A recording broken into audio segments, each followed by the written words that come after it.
Alright, so with the content, you learned what it is and why you got to use it.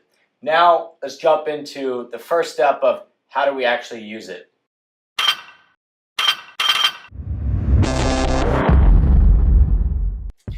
Alright, so to be an industry leader, if you think about it, you probably get asked just a ridiculous amount of questions every day, and it's just the same repetitive questions over and over and over.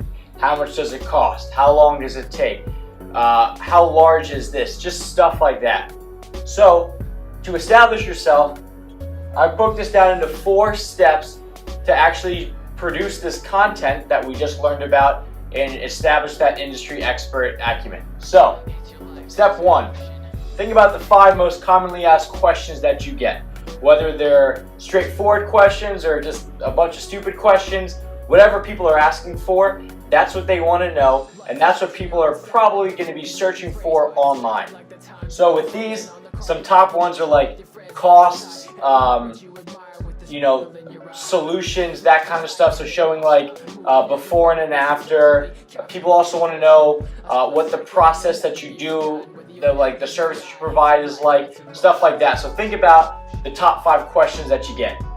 Second thing, pick a day, one day every single week to sit down and actually focus on answering one of these questions.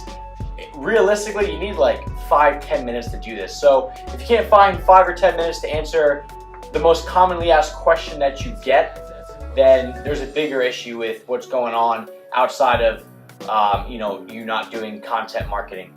Alright, put your head down. If you're going to write a blog, which we'll dive into in a later one about how to actually physically blog, put your head down, spend, I would say, 8 minutes just writing out your answer. If your answer is like, well, I don't have a set price, we'll talk about that. Talk about, what affects the price. If you're a window washer, one window is going to be different than a window that is 80 stories up. So talk about the differences, what drives up the price, what the average price may be. Just, if I were to ask you that question, write down exactly how you would answer it with your words.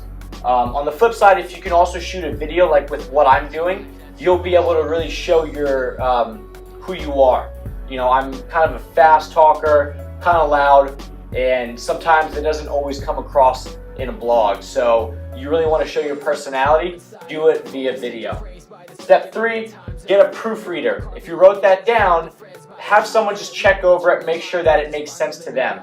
That you really want to make sure that you're answering the question properly so that whoever's reading it can walk away knowing what your answer is. So if you don't answer the question and you have your friend read it and they have no idea what the answer is, well, you should probably go back and rewrite it. Same with video. You want to not really edit it that much. Don't spend 45 minutes redoing a video. Like this right here, this is my first take.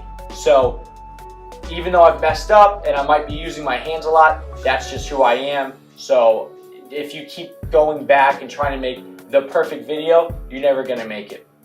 Step 4, post it. Don't just cradle that bad boy. Actually put it out there. Put it on your social media, get it on your website, so that way people can start to see it, because otherwise it's all been wasted. So write down the top 5 most commonly asked questions that you get. Pick one day per week, maybe Sunday morning from 9 until 9:30 as a total. You've already got your coffee in you. Right before it hits you, you got to write some stuff down. Do that. Get someone to proofread it and then post it, because otherwise it's a waste. Alright, so hopefully that will teach you the first steps of how to actually do it, and then once we start to talk about physically blogging and what to do with video and how to do video properly, you'll then know how to post this stuff properly and have it show up in Google and all that good stuff. So stay tuned. Hope this was informative. But you were rusting and withering into nothing, but the person is there, watching you unfolding. And I can wonder how a second lasts forever, but a lifetime's an upside to the life in motion.